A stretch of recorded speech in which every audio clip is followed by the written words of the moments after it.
Well, looks like we have another video from Moist Critical talking about anime. I think this is about One Punch Man Season 3. And last time we checked him out, it was just an absolute tragedy.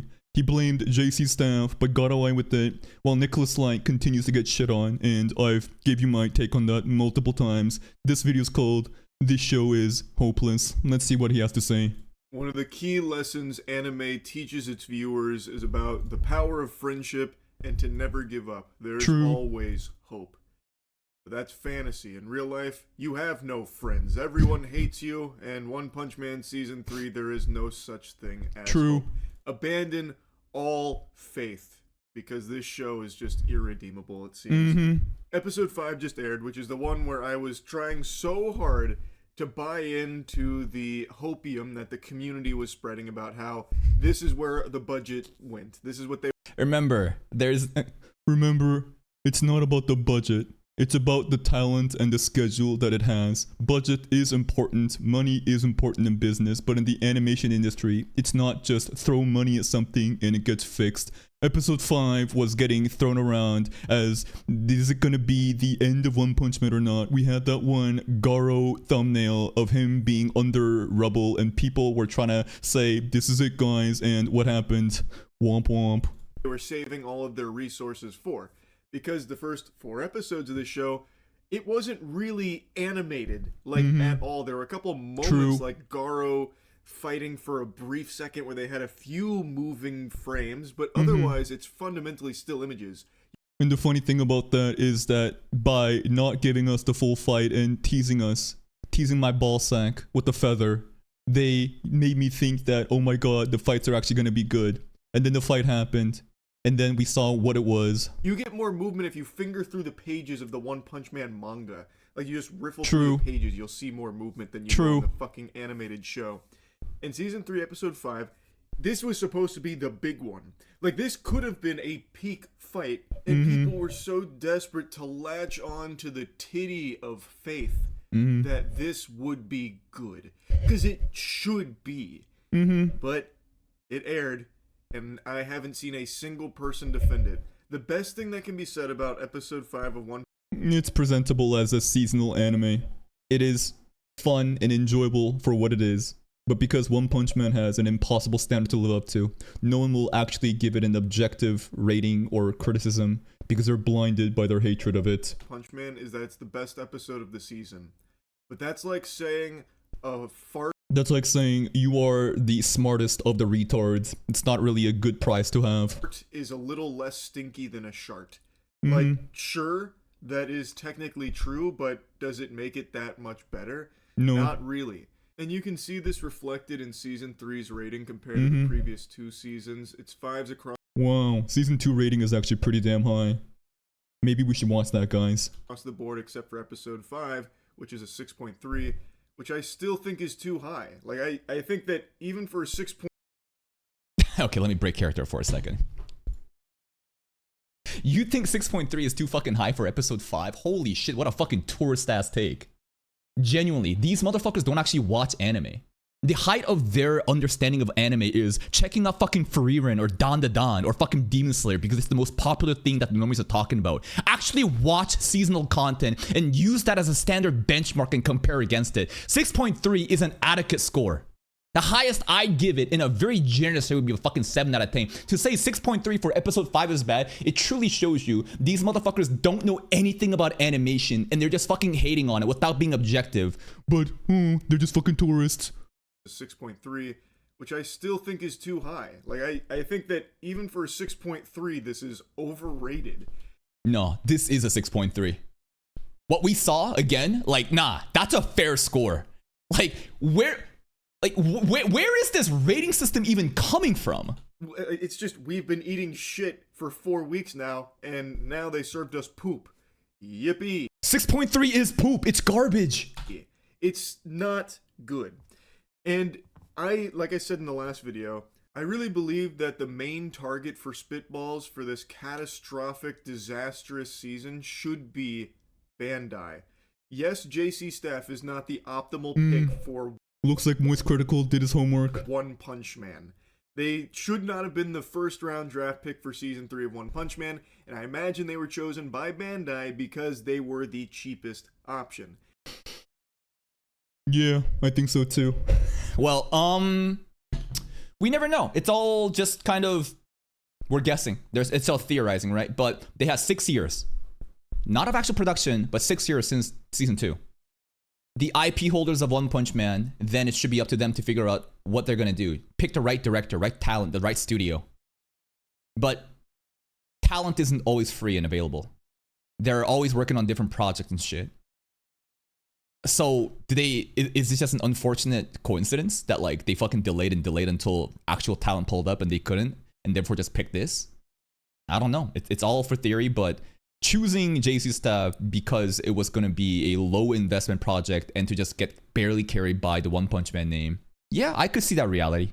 Yes, the director of season 3 was not the best pick. This is not his genre. This is not his wheelhouse. True. But still, there could have been a chance to produce something of high quality here if Bandai was more willing to put some actual fucking elbow grease into this property. A massive property, by the way. I don't even know why they have it when it seems like they just don't want it. Like they truly just want to just slap garbage out there with it. I don't see why Bandai even has the rights to it.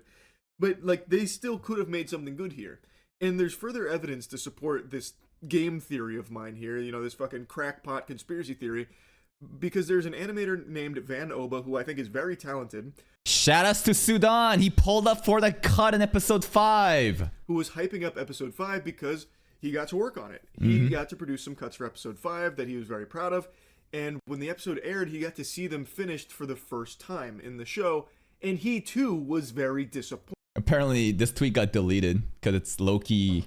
Even though this is objectively true, right? I guess it paints a bad light onto the people working on it, and you know, it's just corporate bullshit. But yeah, no matter how good the cut may be, if the team that's working on it can't actually take Van Oba's cut and present it to its highest potential, then it's gonna fall flat. And that's what happened with episode 5, right? Even saying how unfortunate it was. So there is clearly a huge disconnect here because there is talent involved, but there's something going real fucking cattywampus and there's something that's gone awry, and it's leading to this subpar trash that's being spewed out with season 3. So even someone's great work, like from Van Oba, is not getting a chance to shine here. Yes, because why? Because the talent and the lack of scheduling. That's it. Like this isn't like, ooh, we're going to insidiously just ruin everything because we're evil. No, this is like straight up of the people working on it just don't have the skills and the talent and in order to actually deliver Van Oba's vision, and the time constraint combined with those things. That's what happens, man. In season 3, I really wanted to show you a couple clips from episode 5 here because, like I said, it is the best of the season so far, but that's such an incredibly low bar. The reason it's the best of the season is because you're comparing it to poop. You're the smartest of the retards. It's not really a compliment, is it? Is because Van Oba did actually make an animated sequence. He actually had some good cuts in here, even though they didn't get utilized super well in the episode. At least there was that. So there was moments where Garo was actually moving for the first time, not just a PNG that was being dragged around like when he fucking slid down the hill. One slide man! Meme now. Like there were a couple of moments that showed some fluidity. It showed like some glimmer of care here. But the vast majority of the episode is still so incredibly stiff. It looks like me trying to get up my fucking stairs. Everything is like so like robotic and janky looking. Like it is just, it is not in a good. Yeah, there's very like the thing about One Punch Man right now is the inconsistency in the editing that seems so choppy and disjointed. There's small glimpses of potential here and there, but the rest of it, the way that it's just overall packaged, again, it feels like there's so many different moving parts held together by scotch tape, and it's like, oh. State. At points it just looks embarrassing. It's mainly composed of still images. Even in this episode where this was apparently where like all the nuts went, like this was supposed to be the big one, and it's still just so flat. So the Orochi fight just doesn't hit that hard. Like it is still the What a weird way to end the Orochi versus Garo fight, right? And apparently in the manga, it was the exact same way of Garo about to leap forward and then boom, shut down. But when the manga does it, I'm sure you actually feel this abrupt ending that doesn't feel like, oh, what a very, anticlimactic, just nothing burger. It should be shocking that like, holy shit, he just got smacked the fuck down after all that prep. When I watched the anime, it's like, okay. And it was like, wait, what just happened? What the hell just happened? I had to replay it multiple times. I was like, the audiovisual cues, it just wasn't there, man. Equivalent of me going, picture, picture, picture, did you enjoy my animation? It just makes me so upset. Like, the final sequence of Garo versus Orochi here in the episode is like one-to-one with the manga panels, where Garo's in the air, about to deliver a big blow, then it cuts to his face, and then it cuts to him in the wall. And in the manga, I think that works just fine. Exactly, because of the medium of what it is. It's a manga panel. You're reading frame by frame, or sorry, page by page, right, in the panels, and it should hit. But the anime is a different medium, and when you try to just do that without any audiovisual cue, it's just, it falls so flat and awkward of like, what the fuck just happened? And not even in a good way, of like, what the hell was that? Fine, I think it's very hype in the manga. But watching it in an anime format, it feels unfinished. It looks like it was an editing mistake. True. So if you haven't read the manga, I imagine you probably scratch your head going like, well, what just the hell happened? was that? Exactly. Did they forget something here? And the answer is no, they just decided to just take still images from the manga and then just put them on the screen and be done. And if you read the manga, like I imagine anyone that would try and like cope by saying the episode's not that bad is a big manga reader. Is it not that bad? Well, define that bad. I think again a 6.3 is an adequate score for this. And as a standalone seasonal anime episode amongst the others airing in fall 2025, it's not even the worst either, by the way. A lot of people seems to say this is the worst anime of this year, this season. It's not. It's just fucking clickbait. I think that it is a presentable and enjoyable mid-anime, but again, that's not what One Punch Man should be, and that's why people have such an absurd, just scoring metric on One Punch Man. So they'll give like a little leniency there because it's something they've wanted to see for a long time, and the fact that it's here at all is probably satisfactory to them, even if it's... I prefer it didn't happen at all, right? I really hope that like... It's like, I can have fun. I can choose to enjoy what we have because it's a shitty situation. And if it's a shitty situation, should you decide to cry and whine and just shit your pants? Or should you just be like, yep, it's going to be garbage. Let's just have some fun with the garbage. That's my overall attitude towards life. If you have... If the outcome won't change and... you now have a choice. You want to have a shitty time or you want to have a fun time, right? That's pretty much it. In such a poor, pitiful state as it is in season 3. But if you haven't read the manga, it just looks so disjointed. It looks like it was an editing mistake that was kept in by accident. However, objection, I'm going to argue against myself here. I think even manga readers should be disappointed by this because there is so much cut content here. They removed so much that was present in the manga so that way they could condense all of this into a single episode. This ball of filth, this fucking rancid testicle. So they could make everything fit here almost. And they just wiped their ass with tons and tons that was present in the manga. So like I feel like it should be underwhelming to literally anybody. Yeah. Anyone that's read the manga. I don't know anyone that's glazing the episode.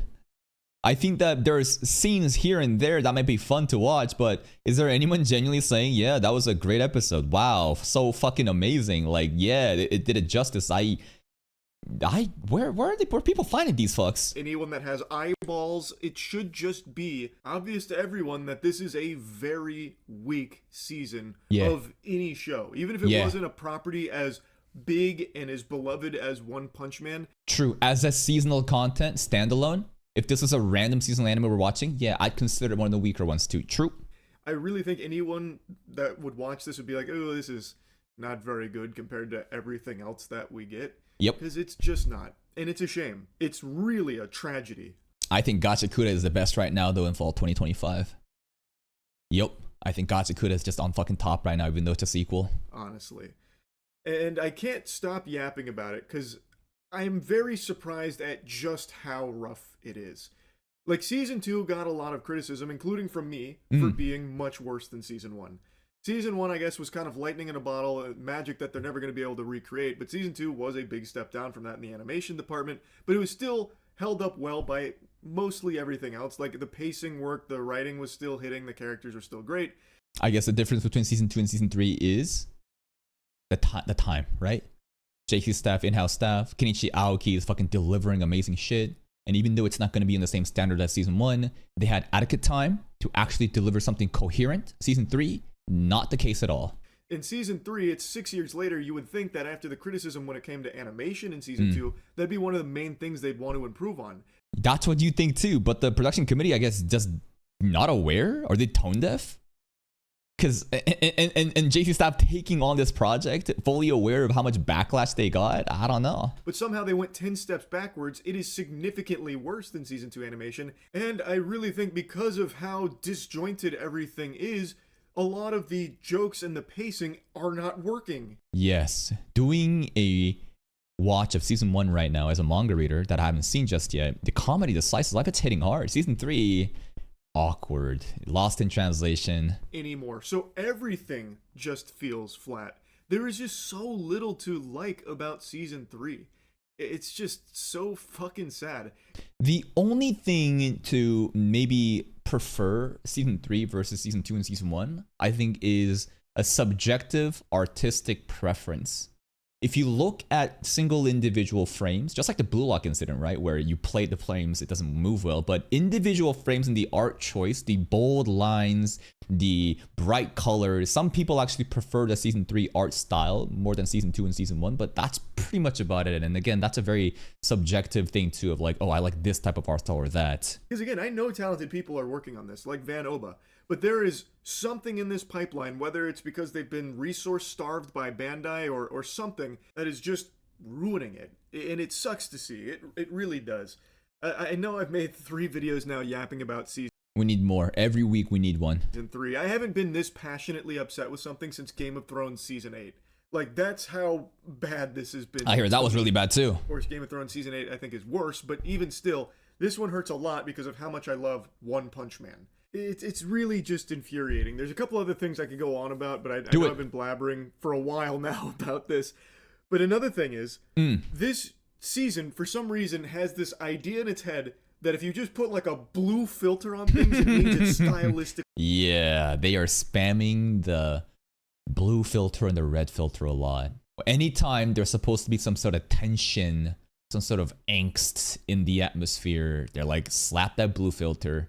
And if they did it in a better, concise way, I don't think people be complaining about it, but they just really be slapping that shit on everything, huh? Hype. So there are so many like iconic panels from the manga that in this season are just worse. And like the scene where Garo is standing in front of Orochi and Gyoro Gyoro, right, on that pillar. Or not Orochi, I think it's just Gyoro Gyoro. That scene, I think a lot of people were very disappointed about. Painted blue. Like, there's just this blue hue to them. Not even a blue hue. The whole thing is just fucking blue. It's like Eiffel 65. Smurf City, like, baby. Every time there's like a really cool shot, it's just blue. Yep. Like, they translate it to just being blue for no reason. So, like, so much of this just feels like a mess. And like I said, this episode did have a couple of moments that showed, like, a decent moment. Yeah, moments of greatness. Ruined by everything that surrounds it and Yes. everything that follows it. And they cut out like some, like I already mentioned, they cut out a lot from the manga, but some of the things they cut out made no sense why they wouldn't be here, because I think it's like very important to have it there. Like Garo eating the arm. Yeah. Like, there's I'm about to go on too big of a tangent here, and I know you're probably tired of hearing me yap about it. Nah, Point spit is, your facts. Season 3 is really just bad. And the big episode here with the Orochi fight was supposed to maybe be its saving grace to finally give you something to appreciate, and it fell right on its fucking face. And you know what? You're gonna keep watching. Y'all gonna keep eating this shit up, and every week we're gonna be fucking farming the drama. Which is a shame. I feel really bad for all of the animators that have put a lot of work into this and have tried their best to make something here. And it's just whatever's going on at the upper level here with, you know, Bandai's lack of resources perhaps, or what have you, is just not leading to it being in the best form it can be. They shitting on animators now too. They're fatigued. They don't really care about Bandai. You know, some of the comments that I see online on the thread now, it's straight up like, yeah, we don't even give a fuck anymore. Fuck Bandai Namco. Fuck JC staff. Fuck all these directors. Fuck the animators. They all suck. The talent is just garbage. And I'm like, yep, people are really mad now. Because like I said, Van Oba proves there are talented people that are putting work into this. But something has gone wrong here with the production that is leading to it just not working out. And it sucks. It is really such a shame. The best outcome from season 3 is that they just close the book here. Maybe they just say, all right, you know what, season 3. Rework it, bro. Reset that shit. Maybe we can keep season 2, but honestly, if they wanted to redo season 2 too, go ahead. I just reset the Garo saga. Yeah, different studio, different team with actual passion and time and talent. Do it. It was a mistake. This is really bad. Episode 5 is the end of the season. We're gonna redo this later. Yeah, I'll be down. We're gonna remake season 3 here. It's the only way forward. That's really the only thing that I can picture that can save this is just we forget that it happened. It's not canon. It was all just a dream. Which is funny because of what happens later on in the manga fight of Garo versus Saitama. The table scene. Not the actual table scene in the future fight, but there's a scene, right? We're just drinking some tea in a house and what the fuck was that? And maybe, nah, that's just fucking cap at this point. And we get a different season 3 later on that's much better. Because again, I just don't see any saving this season. Yep. So anyway, that's really about it. And the more I think about it, the more we realize that maybe One Punch Man isn't getting the credit it deserves because of the lack of sales domestically. A lot of people are bringing up charts and sales of even like One Punch Man season 1, right? That like the sales were really bad. And no matter how much of an acknowledged IP it is, if the domestic sales of DVD, Blu-ray, merch, and all the other stuff, right, isn't in line, they're not going to give a fuck about it, right? That's what's the most important in making anime. I understand that international opinion and influence is getting more significant as time goes by, but still I think it's domestic audience first. And due to the lack of actual sales, that shows that One Punch Man is not representative of the clout and the hype it has overseas. Why try harder? Seems to be something that I am kind of leaning towards, but we might cover that at a different time. Anyways, please check out Moist Critical. Here's the link to the video. This is a small YouTube channel with 17.4 million subscribers. Maybe with your help, this small channel can make it to 18 million. See you next time.